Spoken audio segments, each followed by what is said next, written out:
കണ്ണൂരിലെ രാഷ്ട്രീയ മണ്ഡലത്തിൽ ചർച്ചയായി പി.കെ. രാഗേഷ് നേതൃത്വം നൽകിയ രാജീവ് ജി കൾച്ചറൽ ഫോറത്തിന്റെ ഇഫ്താർ സംഗമം. നവനീതം ഓഡിറ്റോറിയത്തിൽ ഒരുക്കിയ ഇഫ്താറിലെ പങ്കാളിത്തമാണ് ചർച്ചയായത്. ഇഫ്താറിന് രാഷ്ട്രീയമില്ലെങ്കിലും അഴിമതിക്കെതിരായ പോരാട്ടത്തിൽ തദ്ദേശഭരണ തെരഞ്ഞെടുപ്പിലടക്കം രാജീവ് ജി കൾച്ചറൽ ഫോറം ഉണ്ടാകുമെന്ന് പി.കെ. രാഗേഷ് കണ്ണൂർ വിഷനോട് വെളിപ്പെടുത്തി.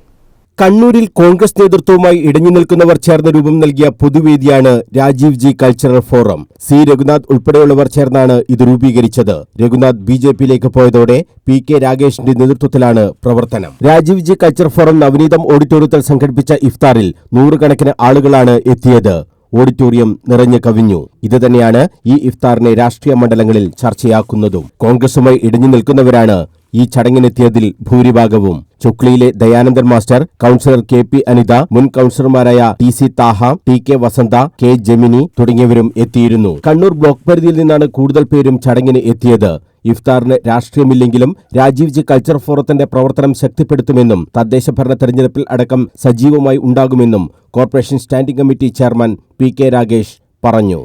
യാതൊരു രാഷ്ട്രീയ ലക്ഷ്യമല്ല. പ്രത്യേകിച്ച് ഇപ്പോഴത്തെ സാഹചര്യത്തിൽ ലഹരിയും അതുപോലെ തന്നെ സാഹോദര്യത്തിനുണ്ടാകുന്ന വിള്ളലുകളും ഉൾപ്പെടെയുള്ള നമ്മുടെ പ്രത്യേകിച്ച് കണ്ണൂർ രാഷ്ട്രീയത്തിലുണ്ടാകുന്ന അത്തരം സംഭവങ്ങൾ ജനമനസാക്ഷിയെല്ലാം ഒന്നാകെ ഒത്തുചേർക്കുന്നതിന് വേണ്ടിയുള്ള ഏറ്റവും അനുകൂലമായ ഒരു ഘടകവും അനുകൂലമായ സാഹചര്യവും പ്രത്യേകിച്ച് മനുഷ്യവർഗങ്ങളെല്ലാം തന്നെ ഈ ഒരു മാസം പുണ്യമാസമാണ്. ചന്ദ്രനിലെ 9ാം മാസം എന്ന് പറയുന്ന 30 ദിവസം വ്രതം നോറ്റ് മനസ്സും ശരീരത്തെയും ശുദ്ധീകരിച്ച് പുതിയൊരു ഊർജം നേടുന്ന ഈ അവസ്ഥയിൽ അതോടൊപ്പം ഞങ്ങളും അവരോടൊപ്പം ചേർന്നുകൊണ്ട് ഈ സമൂഹത്തിൽ ഊർജ്ജസ്വലതയോടെ ഐക്യത്തോടെ അതേപോലെ തന്നെ ആരോഗ്യത്തോടെ ഈ രാജ്യത്തിൻ്റെ നന്മയെ മാത്രം ലക്ഷ്യമാക്കി പ്രവർത്തിക്കുന്ന ഒരു സമൂഹത്തെ വളർത്തിയെടുക്കാനുള്ള നമ്മളെ സഹോദര സ്നേഹം വളർത്തിയെടുക്കാനുള്ള ലക്ഷ്യത്തിന് വേണ്ടി മാത്രമാണ് ഈ ഒരു ചടങ്ങ്. പ്രത്യേകിച്ച് അഴിമതിരഹിതവും ജനങ്ങളുടെ സേവനവും വികസനവും ഊട്ടിയുറപ്പിച്ചുകൊണ്ടുള്ള ഒരു പന്താവ് കണ്ണൂരിൽ വളർത്തിയെടുക്കേണ്ടതുണ്ട്. അതിൻ്റെ ഒരു തുടക്കം കൂടിയാണ്.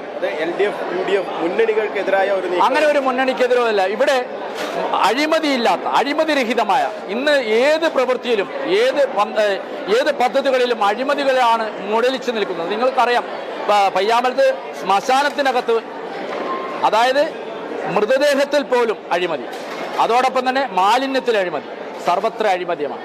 ഇത്തരം അഴിമതിയില്ലാത്ത ഏറ്റവും നല്ല രീതിയിലുള്ള ജനത്തോടൊപ്പം നിന്ന് ജനപക്ഷത്തു നിന്ന് വികസനത്തിന് വേണ്ടി അതോടൊപ്പം ജനത്തിന്റെ ഐക്യത്തിനും ക്ഷേമത്തിനും വേണ്ടിയുള്ള ഒരു നേതൃത്വം. അതാണ് വൈകിട്ട് 5 മണിക്ക് തുടങ്ങിയ ചടങ്ങ് രാത്രി 11 മണിവരെ നീണ്ടുനിന്നു. Kannur unity centre secretary K M. Maqbool ഇഫ്താർ സന്ദേശം നൽകി. പി.കെ. രാഗേഷ് അധ്യക്ഷത വഹിച്ചു. Swami Premananda, monsignor doctor Clarence Paliyath, north Malabar chamber of commerce president T K. Ramesh Kumar, Kannur press club secretary Kabeer Kannadiparamba, V C. Ashraf, K V. Raveendran, Dayanandan master, M V. Pradeep Kumar തുടങ്ങിയവർ സംസാരിച്ചു. News bureau, Kannur.